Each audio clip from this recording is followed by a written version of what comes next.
Hello guys, welcome to my channel. आज का दिन मेरे लिए काफ़ी ज़्यादा स्पेशल है और ये वीडियो आप लोग के लिए उतना ही ज़्यादा मोटिवेटिंग है।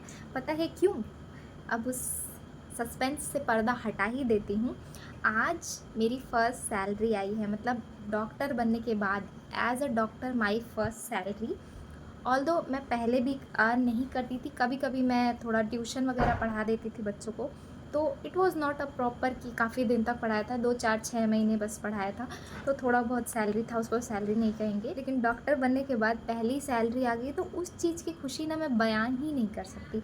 आप खुद सोच के देखो कि पहली बात कि आप डॉक्टर बनना चाहते हो, ठीक है, डॉक्टर बनना चाह रहे हो, 4.5 साल की पढ़ाई की, उसके बाद 1 साल इंटर्नशिप होता है, इंटर्नशिप में हमें हमारा स्टाइपेंड मिलता है, ठीक है, सैलरी नहीं कहेंगे, स्टाइपेंड मिलता है हमें, ठीक है। तो जब 4.5 साल मेहनत किया है और उसके बाद अब इंटर्नशिप कर रहे हैं, इंटर्नशिप एक तरह से ये है ना कि हम सीख भी रहे होते हैं और काम भी कर रहे होते हैं, दोनों चीज़ें साइमल्टेनियसली है। So let me elaborate you first कि एमबीबीएस का ड्यूरेशन कैसे है। वो एमबीबीएस जो है वो 5.5 साल का कोर्स है, ठीक है। 5.5 साल में 4.5 साल आपको थ्योरी की पढ़ाई करनी है, theory with practical with ward posting. उसके लिए आपको ट्यूशन फ़ी देनी पड़ती है, मतलब आपको अपने कॉलेज में अपनी फ़ी देनी होगी, अपने हॉस्टल में फ़ी देनी होगी, जो भी है, एग्ज़ाम फ़ी, हॉस्टल फ़ी, जो भी लगता है वो कॉलेज में आपको पे करना पड़ेगा। एंड 4.5 साल के बाद आपका होगा फाइनल ईयर का एग्ज़ाम। मतलब ऐसे होता है first year, second year, pre final year and final year, जिसको third year and fourth year बोल सकते हो। और आपको पता है फाइनल ईयर का एग्ज़ाम एक बहुत बड़ा मतलब बर्डन होता है सिर पे, क्योंकि बहुत डर लगता है कि पास होंगे कि नहीं होंगे। मेरा वीडियो देखना, जब मैं पास हुई थी तो मैंने एक रिएक्शन वीडियो मेरी बहन ने शूट किया था, जब मैं नेट पे अपने मार्क्स चेक कर रही थी और मैंने अपने पापा को, मम्मी को दिखाया था कि मैं फाइनली पास हो गई हूँ। तो इट्स नॉट जस्ट लाइक कि सिंपली आप पास कर गए हो, मतलब फर्स्ट ईयर में, सेकेंड ईयर में पास होना फिर भी रिलेटिवली ईजी है, लेकिन फाइनल ईयर में क्या है ना कि आपको पूरे ईयर से कंबाइन सब कुछ नॉलेज होना चाहिए। आपको फर्स्ट ईयर का एनाटॉमी, फिजियोलॉजी आना चाहिए, आपको फार्माकोलॉजी, माइक्रोबायोलॉजी, पैथोलॉजी सब कुछ आना चाहिए, मतलब इंटीग्रेशन। तो मेरा भी वाइवा कुछ ऐसे ही हो रहा था, लेकिन मतलब एक क्वेश्चन का आंसर दो, उससे रिलेटेड कुछ क्वेश्चन मिल जाता है एग्जामिनर को, एंड बहुत बहुत स्ट्रेस था, मैं बिल्कुल सोती नहीं थी, जस्ट पढ़ना होता था, चीज़ें दिमाग में नहीं जा रही है फिर भी रिवाइज़ करो जैसे तैसे करके।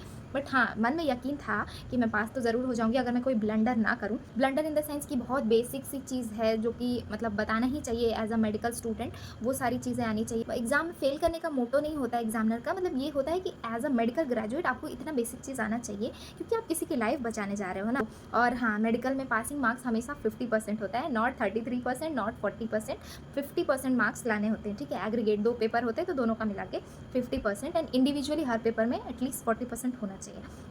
तो फाइनल ईयर का एग्ज़ाम आ जाता है, उसके बाद थोड़ा सा गैप मिलता है, मेरे केस में लाइक 15-20 डेज़ का गैप था। उसके बाद हमारे इंटर्नशिप की डेट आ गई थी। तो इंटर्नशिप में क्या करना होता है ना कि हमें कॉलेज में फ़ी नहीं पे करना होता है, क्योंकि हम पढ़ते हैं तो है नहीं, अब हम पढ़ने वाले नहीं, हमारा एग्ज़ाम ख़त्म हो चुका है, तो हमें अब फ़ी मिलने वाली होती है, ठीक है। तो मिलने के लिए भी थोड़ा सा, बहुत सारे, मतलब थोड़ा सा क्या, बहुत सारा पेपर वर्क है। हमें अपना बैंक डिटेल पूरी तरह से रेडी रखना होता है, एंड इंटर्नशिप के लिए फॉर्म भरना होता है, अपने प्रोविजनल सर्टिफिकेट के लिए फॉर्म भरना होता है। मतलब वो सर्टिफिकेट हमें मिल जाता है 1 साल के लिए, जो ये अलाउ नहीं करता कि आप किसी भी हॉस्पिटल में जाके एज अ डॉक्टर जॉब कर सकते हो। वो ये अलाउ करता है कि आप जिस भी हॉस्पिटल के लिए अप्लाई किया है, लाइक मेरा जो कॉलेज था उसी में हॉस्पिटल था, तो मैंने उसके लिए अप्लाई किया था।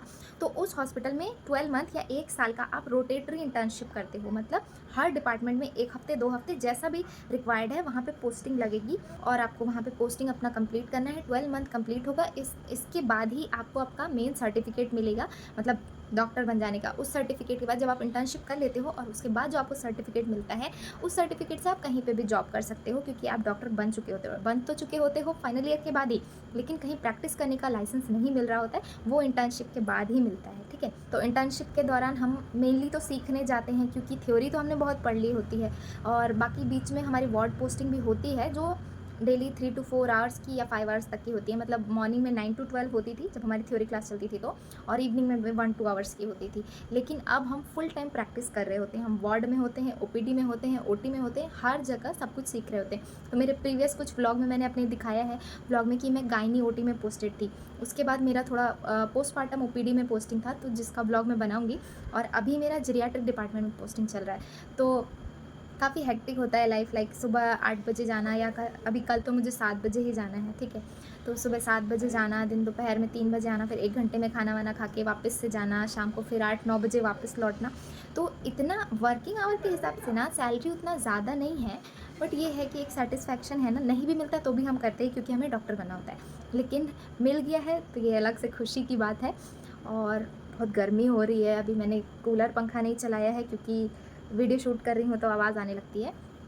तो मैं ये बोल रही थी कि बहुत ज़्यादा सैलरी तो नहीं होती है, लेकिन हाँ, ये होती है कि आप अपना खर्चा खुद से बेयर करने लग जाते हो और इस पॉइंट ऑफ टाइम से आप अपने घर से खर्चा लेना बंद कर सकते हो, ठीक है? क्योंकि आपको इतना सफिशिएंट मिलता है, आप अपने हॉस्टल का एक्सपेंस दे सको और जो भी कर सको जो आपको मन हो। तो मेरा जब सैलरी आया था, I decided to give it to my father, लेकिन मेरे पापा बोलते हैं कि नहीं नहीं तुम रखो, तुम्हें जो खर्च करना है जैसे करना है करो। तो अभी मुझे बिल्कुल समझ ही नहीं आ रहा है कि मैं क्या करूँ, क्योंकि अब ऐसा लग रहा है ना कि कपड़े तो मेरे पास हैं, जूते मेरे पास हैं, मुझे क्या ही चाहिए, कुछ भी समझ नहीं आ रहा, कुछ भी दिमाग में नहीं आ रहा। बट हाँ, अपने मम्मी पापा को कुछ अच्छा सा गिफ्ट देना है, तो आप लोग कमेंट करके सजेस्ट करो ना कि मैं क्या गिफ्ट दूँ उन लोगों को, मतलब जो थोड़ा यादगार भी रहे कि फर्स्ट सैलरी का गिफ्ट है। ऐसे तो मैं सोच ही रही हूँ, but I want to know your ideas कि क्या होना चाहिए, ठीक है? तो इंटर्नशिप और इंटर्नशिप का स्टाइपेंड जो भी मिलता है या जो भी स्टोरी मैंने बताई है, वो सब इसलिए बताइए आपको मोटिवेट करने के लिए कि पहला चीज़ तो आप डॉक्टर बन ही रहे हो, डॉक्टर आप पैसे के लिए नहीं बन रहे हो, लेकिन जब आपको डॉक्टर बनने के बाद आपकी पहली पेमेंट मिलेगी ना, तो वो खुशी होगी ना, आप इमेजिन करके देख लो। आप अपने लिए कुछ नहीं खरीदना चाहोगे, आप सोचोगे ना कि आप अपने मम्मी पापा के लिए कुछ ऐसा करो जो उनको ये मतलब हमेशा के लिए यादगार सा हो जाए कि हाँ, डॉक्टर बन गया है। डॉक्टर बनने की पहली सीढ़ी मतलब अल्टीमेटली पैसा कमाना सेकेंडरी गोल होता ही है सबका, क्योंकि सबको अच्छी लाइफस्टाइल चाहिए होती है। पहला प्राइमरी गोल तो ये है कि डॉक्टर बनना, है ना?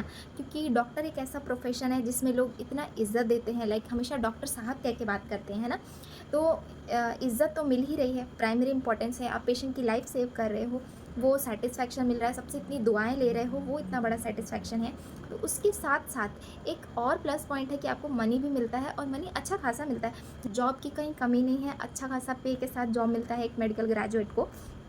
ज़रूरी नहीं कि आप पीजी करो, नॉर्मली आप एमबीबीएस करके भी प्रैक्टिस कर सकते हो, तो उसमें भी आपको 70,000 से लेके 1 लाख तक की सैलरी के जॉब मिल सकते हैं। और अगर आप पीजी कर लेते हो तो और अच्छे से कमाते हो, और उसके बाद आपकी प्रैक्टिस अच्छी चल गई तो भाई अनलिमिटेड है। लेकिन कभी भी प्राइमरी गोल पैसा नहीं होना चाहिए, आपका स्किल अच्छा होगा ना तो पैसा अपने आप आएगा, पैसे के पीछे कभी मत जाना, ठीक? लेकिन हाँ, ये भी जान लो कि अगर आप बहुत हाई लाइफस्टाइल सोच रहे हो अपने लिए, अपने फैमिली को देने के लिए, तो बीइंग अ डॉक्टर की बहुत अच्छी चीज़ हो जाएगी अगर आप डॉक्टर बन के उस लाइफस्टाइल को दोगे, क्योंकि इसमें इज्जत भी है, पैसा भी है, दुआएं भी हैं, रिस्पेक्ट भी है, बहुत है, सब कुछ है, ठीक है? तो सब लोग यार अच्छे से पढ़ाई करो, नीट क्रैक करो, अपना टारगेट रखो कि 700 प्लस ले आओ, ठीक है? क्योंकि आजकल कम नंबर से कुछ नहीं हो रहा है, 700 प्लस का टारगेट सबका होना चाहिए।